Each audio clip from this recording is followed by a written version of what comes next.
We got Tri-Lyricalisk winning this event. We got Candy Treats back in top 16. We got virtual. You guessed it. It's present for this national breakdown.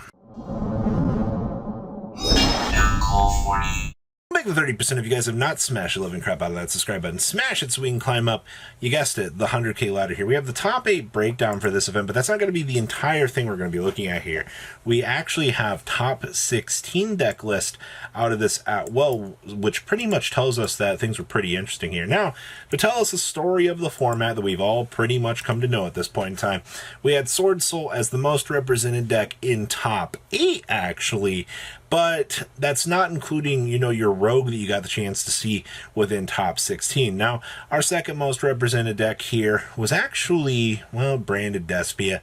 You guys know all about, Despia and Sword Soul kind of fighting it out in the back, to see who's going to be the best at some events. Well, like I said, these two maintained. But the other interesting thing about this event that really took me by surprise was the amount of salad present in top 8. This is the first time that I've seen double salad decks in the top 8 of an event.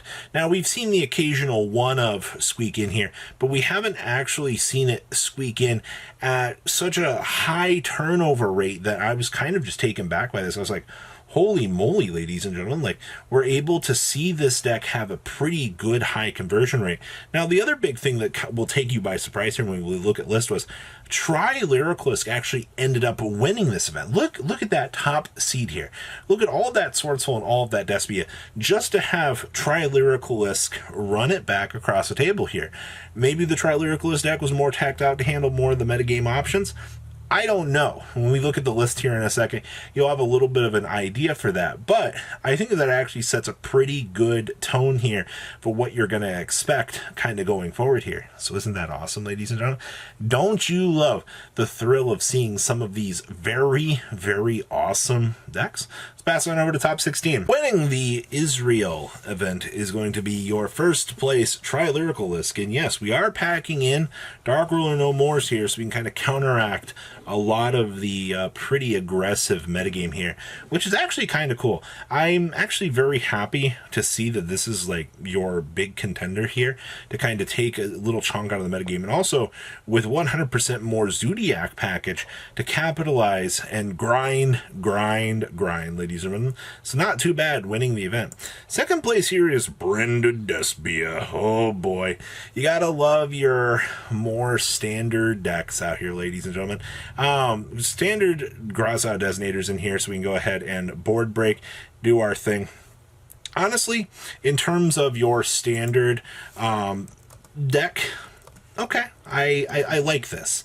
It feels a lot more standardized. I am happy to see Prosperity getting the chance to kind of come back on in here and play more of a little place. Next up here is Sword Soul. We're actually main decking the red reboot. I don't know who has ruined this Duelist Day. Maybe they were more worried about more Eldritch decks being present for this, but to main deck the red reboot and just say screw this competition is absolutely hilarious to me. Maybe the anti-spell fragrance ruined their day. I don't know, but nonetheless, I think that that's hilarious. That and the Feather Duster in the main. All right, next up here, so both Despia decks performed relatively high here. This one's only playing double Croissant Designator, only 2 Forbidden Droplets. I'm not sure how I feel about that. I see, of course, Triple Lord Darkness with the 1 McCurry. I think that's becoming more standardized at this point in time, that we're kind of just shifting back here and getting a little bit more of a grind in terms of that. But honestly, outside of that, these Despia decks, they look way more standard than they should be. Next up here is our first salad list making top 8 here. Double Jack Jaguar. Is Double Jack Jaguar standard? I also see that this list is not even playing Desires. So many people that have looked at these Salamangreat lists are always like, yeah, Desires is great. Now, evidently this duelist just didn't even want to play it. I see we also found success with Nibiru in this format. We'll clap for that. It's actually pretty cool. We're actually also seeing Proxy F Magician. I haven't seen that in a hot second in this deck. All right, that's not too bad. Next up here is another Sword Soul list. Darn you, Sword Soul. One Synthana, of course. We're on double Heavily Dragon Cycle, double Vessel. I think that's the most standard way to go about playing this deck at this point in time, honestly. Yeah, I don't see anything else really too crazy about this. Sword Soul is so standard at this point in time. I guess maybe if you want to try triple A, but nobody's going to do that. We're also playing Veilers over Crows, and of course the Night Beams are present. All right, next up here, it's our other Salamangreat list. Okay, double Croissant Designators. We're playing 44 cards, but we're not playing Desires. Man, we're also citing Change of Heart down here. Talk about getting wild in terms of your deck developments. Double Will the Salamangreat is fine. Triple DD Crow is also fine. Your hand trap ratios in this build are very apparent. Like, they didn't want to lose to some left field shenanigans. So overall, not too bad. Next up here is another Sword Soul list. So many Sword Souls. This build is playing Synthana. We're on the triple Chalice here, triple Heavenly, no Vessel for this build, and we are main decking the DD Crows. So in terms of like the wrap up on your top 8, oh, and we also have the anti-magic arrows down here. Not the first time we've seen this tech choice come up, and we're starting to see it surge a little bit more. But yeah, that's your top 8. Now we're going to go into unknown territory here, your top 16. All right, the first list we're looking at here is Mask Change to Despia. So we're just doing all of this just to be able to set up a Dark Claw for disruptions on the opponent. Well, that's kind of cute, I guess. Having a walking, talking macro Cosmo, you know, it's one-sided while you punish your opponent. You know what? I'll take it. It seems, I guess, a lot more interesting at the end of the day, but all right. Sure. Next up here is our Virtual World list with a mini punk package a little sprinkled in here so you can do your thing. I mean, hey, having more extenders that you can have access to doesn't necessarily seem like a bad thing. And considering, you know, like we're not playing the adventure package in this build, something that I think makes this deck feel a lot better at the end of the day, it all makes sense. Also, one Chalice in the side deck. Sometimes you just got to fill that last spot, and you know what? You kind of take what you get. Next up here is our Sky Striker list. We're actually main decking Change of Heart in this. Well, I mean, it does kind of act as an unsearchable mind control. Wait a minute, mind control is also unsearchable. It gives you ability to basically link out in something, or, you know, if you need to close out a game, or, you know, have an extra fodder to make Zeke. I don't know. It depends on what you really need. Honestly, outside of that,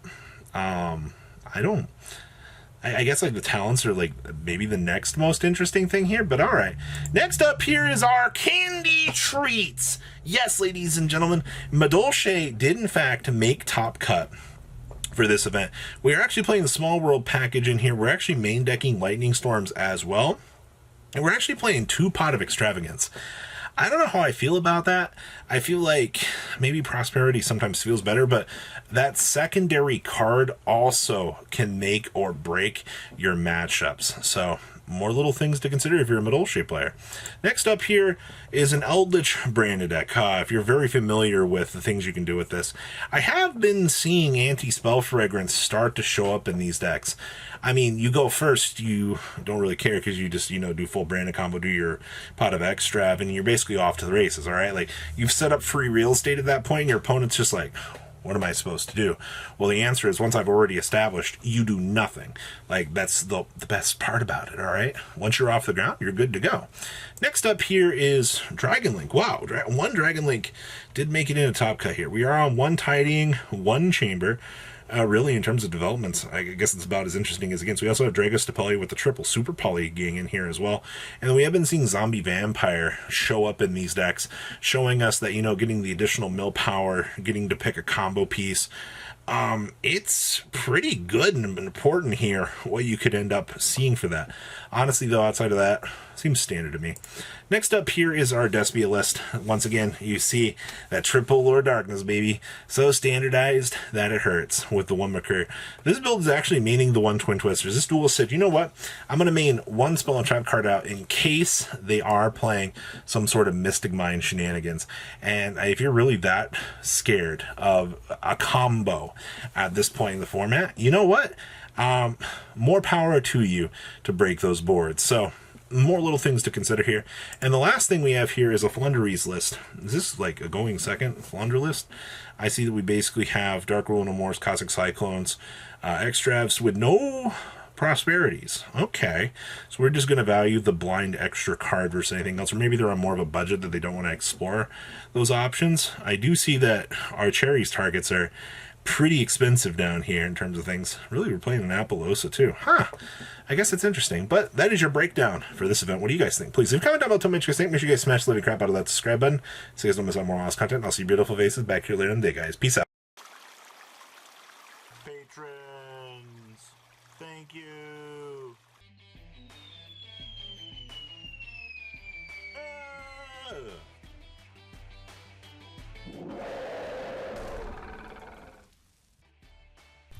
Thank you so much for watching. Check out these other videos.